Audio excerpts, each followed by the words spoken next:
আসসালামু আলাইকুম। আমি মায়া, আর আমার সাথে আজকে আমার আম্মু আছে এই ভিডিওতে ভয়েস ওভার করার জন্য। তোমরা আমার আম্মুর কাছে থেকেও কিছু কিছু কথা শুনতে পারবে। আর এই ভিডিওটা আমরা করেছিলাম ঈদের পর এক শুক্রবারে। আর এটা তো ঈদের তো এখনও অনেক দিন হয়ে গেল, তাই না মা? হ্যাঁ, সালাম দাও। আসসালামু আলাইকুম। সবাই কেমন আছো? আচ্ছা, আম্মু তোমাদের জিজ্ঞেস করেছে তোমরা কেমন আছো।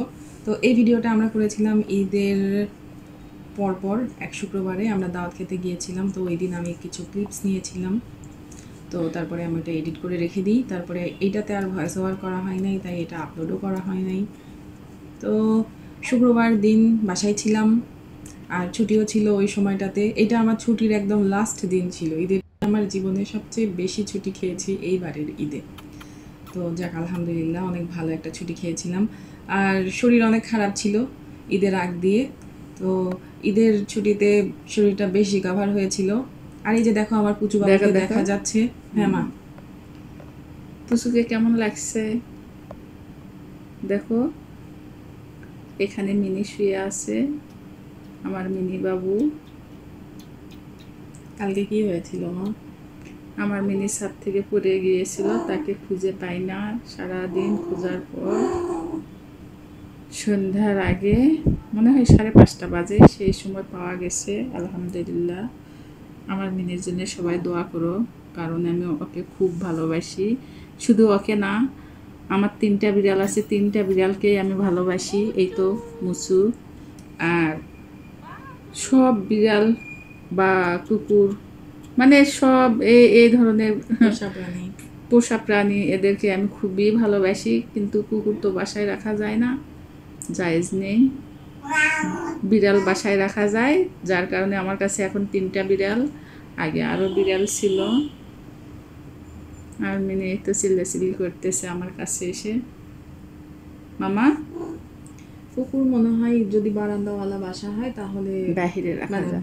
উঠান উঠান সহ বাসা হলে সেগুলো তো রাখা যায়। আগে তো পাখারা দেওয়ার জন্য ব্যবহার করা হতো না। কিন্তু কিন্তু কুকুর তো আমার খুব ভালো লাগে। ওদের চেহারার দিকে তাকাইলেই কেমন একটা মায়া মায়া কাজ করে। আর সবচেয়ে মজা লাগে যখন কথা শুনে, তাই না মা? কি রে বাবা, একবার আম্মুকে একটা কুকুর আম্মুর গায়ের উপরে উঠে, ইন্ডিয়ায় হ্যাঁ আম্মুর ঘুরতে গায়ের উপরে গিয়েছিলাম। উঠে আম্মুর কাছ থেকে মানে আদর চাচ্ছিল। তো ওর দেখা দেখি আরো একটা কুকুর আম্মুর গায়ের উপরে উঠে চলে আসছে। তো আম্মু অনেক ভয় পাইছে, কিন্তু তারপরে আম্মু ওদেরকে বিস্কিট দিছে। তারপরে ওরা আর তারপরে মাথায় ট্যাপ ট্যাপ করে দিছে। তারপরে ওরা একটু খুশি হয়ে চলে গেল। করি মা, তোমার কেমন লাগছিল তখন যখন কুকুরগুলো তোমার গায়ের উপরে ওঠে? আমি তো ভয়ে সেই চিল্লাচিল্লি শুরু করে দিছি, আশেপাশের লোকজন আমার দিকে তাকাচ্ছিল। আমি ভয়ে চোখ বন্ধ করেছিলাম। সবাই বলতেছিল কিছু করবে না, কিছু করবে না, তুমি মাথায় হাত দাও। তখন আমি মাথায় হাত দিয়েছি। আর ওখানে অনেক ছেলে মেয়ে ছিল, সবাই হাতে হাতে বিস্কুট নিয়ে আসে। পরে আমার বিস্কুট খাওয়ার পর ওদের কাছে গেছে। মানে কি বলবো, সেদিন আমি খুব ভয় পেয়েছিলাম। তবে আমাকে পরে ওখানকার লোকজনকে জিজ্ঞেস করেছিলাম যে হচ্ছে এই কুকুরে এইরকম কোনো কিছু সমস্যা হবে কি না। তখন বলেছিল ভ্যাকসিন দেওয়া আছে, কোনো সমস্যা নেই। সবার সাথে এইরকম করে খাবার দিলে ওরা কাছ থেকে চলে যায়। কিন্তু খাবার যখন মানে একটু যদি দিতে দেরি হয়, তখন ওরা মানে কেমন জামা ধরে ধরে উপরের দিকে হাত দিয়ে মানে মানে খাবার চায় আর কি। তা আমরা তো ওটা বুঝিনি, আমি ভয়ে চিল্লাচিল্লি করে দিয়েছিলাম। খুব এইটা ভয় এটা পেয়েছি। নিয়ে আমার কাছে আম্মুর একটা ভিডিও, পুরা ভিডিওটাই আছে আম্মুর চিল্লাচিল্লি সহ সব। এই তো আমাকে দেখা যাচ্ছে এখানে আমি বোরকা পরেছি। এই বোরকাটা আসলে আম্মুর। আম্মু, আমাকে তোমার বোরকা পরে কেমন লাগছে? মাশাল্লাহ, খুব সুন্দর লাগছে। আর আমি রিসেন্টলি খিমার পরা শুরু করেছি। এই এই খিমারটা আমাকে আমার ফ্রেন্ড গিফট করেছে। ও আমাকে 2টা খিমার পাঠিয়েছে। খুব সম্ভবত কোনো একটা অনলাইন পেজ থেকেই কিনেছে, আমি সঠিক নাম বলতে পারছি না তোমাদের। তবে ভালো, মোটামুটি হালকা পাতলা এবং ভালো রকমের কাভারেজ দেয়, এবং বেশি যে গরম লাগার সেরকম লাগে না, খুব বাতাস ভিতরে পাস করতে পারে। তো এটা একটা পজিটিভ দিক। তো আমরা এই দিনে রেডি টেডি হয়ে আমাদের একটা দাওয়াত ছিল, তো দাওয়াতে যাচ্ছিলাম। তো অটোতে করে যাব, একদম কাছেই, বাসার খুব কাছেই। আর এই যে যাওয়ার সময় তোমাদের সাথে আমি এর আগে শেয়ার করেছিলাম যে আমরা চাইলে কিন্তু যাতায়াতের সময় তসবিহ পড়তে পারি, তাই না আম্মু? হ্যাঁ, বসে থাকাও হলো, এদিকে ঘোরাফেরাও হলো, হাতে তসবিহ থাকলে একটু আমরা জিকির। হ্যাঁ জিকির করতে পারি। সবাই এরকম হাতে হাতে তসবিহ রাখবেন, দেখবেন মানে অজান্তে অনেক কিছু জিকির হয়ে যায়। মানে হাতে গোনা তো সবচেয়ে ভালো, তাই না মা? হুম হুম কেন? আল্লাহর কাছে হিসাব নিকাশের সময় আমাদের হাতের আঙ্গুল সাক্ষী দিবে, যার কারণে হাতে গোনা সবচাইতে ভালো।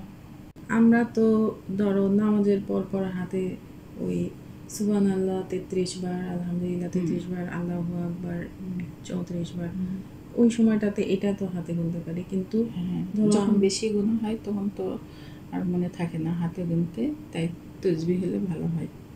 তো এই যে দেখো আমরা খাইতে বসেছি এখানে। তো আমাদের দাওয়াত ছিল, এটা মেইনলি একটা ঈদের পরে একটা গেট টুগেদার টাইপের ছিল। এটা আমার এক মামার বাড়ি। তো এখানে আমরা গেলাম, সব ধরনের খাবার আইটেমই ছিল। আমার রোস্টটা অনেক বেশি পছন্দ হয়েছে। পোলাও দিয়ে রোস্ট আর বুটের ডাল, এই দুইটা হইলে আমার অনেক ভালো খাওয়া দাওয়া হয়ে যায়। মাছটা খেতে পারিনি, এটা আমি আব্বুকে পরে তুলে দিয়েছিলাম যে তুমি খাও, আমাকে দিয়ে হবে না। আর খাবার নষ্ট করা একদমই অপছন্দ আমার, তারপরেও একটু মনে হয় নষ্ট হয়েছিল। তো যাই হোক, যে দেখা যাচ্ছে বগুড়ার বিখ্যাত দই। তো তোমরা যারা জানো আমি বগুড়ার মেয়ে, অনেকেই জানো হয়তো বা। তো বগুড়ার দইয়ের মতো আসলে পুরো বাংলাদেশ খুঁজে কোনো কোথাও দই পাওয়া যাবে আমি না। কিন্তু ইন্ডিয়ায় হচ্ছে নায়িকা একটা কি যেন সুহাসিনী না কি যেন, সুহাসিনী তো মনে হয়। হ্যাঁ, দার্জিলিংয়ে আমার সাথে দেখা হয়েছিল, আমি ছবি তুললাম। পরে আমাকে জিজ্ঞেস করা হয়েছিল যে কোথায় থেকে আসছেন, আমি বললাম বাংলাদেশ। বাংলাদেশ কোথায়? তখন আমি বলেছিলাম বগুড়া। তখন বলছে ও বগুড়ার তো বিখ্যাত দই আছে। তখন আমাকে বলছে আন্টি বগুড়ার দই তো খুব মিষ্টি। আমি তখন বললাম যে হ্যাঁ খুব মিষ্টি, আসো বগুড়া বাংলাদেশে আসো, বগুড়ার দই খাওয়াবো। তখন খুব খুশি হয়েছিল। আম্মু যে নায়িকার কথা বলছে এটা আসলে তোমরা যদি দেখে থাকো তোমরা হয়তো চিনবে। ওই যে বাংলা ছবি করে কি যেন, কি অনেক অনেক অনেক ছবিতেই তো থাকে সুহাসিনী না? মধুমিতার সাথে দেখা, মধুমিতার সাথেও দেখা হয়েছিল। মানে পাখি। ওই এক সময়ে আম্মু আর কি ওই নাটকটা অনেক বেশি দেখতো মনে হয়। কি একটা তোমার ভালো লাগতো অনেক বেশি? না সেটা তো পাখির নাটক দেখতাম না, মধুমিতা। বোঝে না, সে বোঝে না কি যেন। আচ্ছা যাই হোক, আমরা এইসব নাটক টাটক নিয়ে কথা না বলি। আমি কথা বলছিলাম বগুড়ার দই নিয়ে। তো বগুড়ার দই আমার পার্সোনাল এক্সপিরিয়েন্স বলি তোমাদের সাথে, সেটা হলো যে আমি মেডিকেলে পড়েছি বগুড়ার বাইরে। তো সেখানে চলে যাওয়ার পরে যখন আমি ওখানকার লোকাল দই খেতাম তখন আমার মনে হতো এগুলো কি, এগুলো তো টেস্ট লাগতেছে না। তারপরে আমার মনে হইলো যে বগুড়ার দই আসলে কি জিনিস। তারপর থেকে আমি মানে কদর করতে শিখলাম যে এটা আমার একটা কথা খুবই আছে। মজার একটা খাবার, আর এটার মতো আসলে কোথাওই পাওয়া যায় না। শোনো শোনো শোনো, আমি কিন্তু ছোটবেলায় কখনো দই খাইনি। আমি জানি দই মানে টক আর মানে খুব খারাপ খাবার, এটাই বুঝতাম। তারপরে যখন আমার বিয়ে হয় তখন বগুড়ায় যখন আসি, আমাকে দই খাইতে দিলে আমি ভয়ে দই মানে খাইনি আর কি। সবাই বলতো খাও, সারা বাংলাদেশে বগুড়ার দই মানে নাম করা দই। তখন আমি বগুড়ার দই খাই, তারপর থেকে এখন খাই। তো এই গেল আমাদের দইয়ের ঘটনা। তোমাদের কার কার বগুড়ার দই ভালো লাগে, অথবা তোমরা কারা বগুড়ার আছো অবশ্যই কমেন্ট করে আমাকে জানাবে এই ভিডিওর নিচে। আর আজকে তো দাওয়াতে অনেক ভরপেট খেলাম।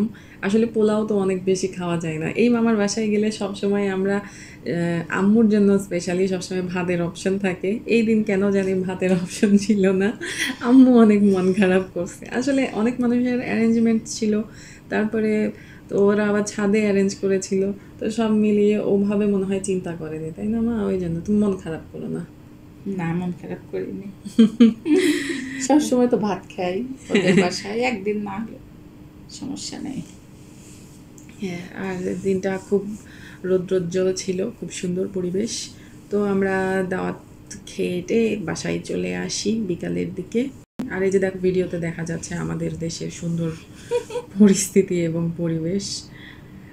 তো তারগুলো আসলে এমনভাবে থাকে রাস্তাঘাটে, আসলে খুবই দুর্ঘটনা যে কোনো সময় ঘটতে পারে। আর মাথার উপরে তো মাঝে মাঝে তো দেখা যায় যে তার ছিঁড়ে রাস্তার মধ্যে মানে অর্ধেক ঝুলে।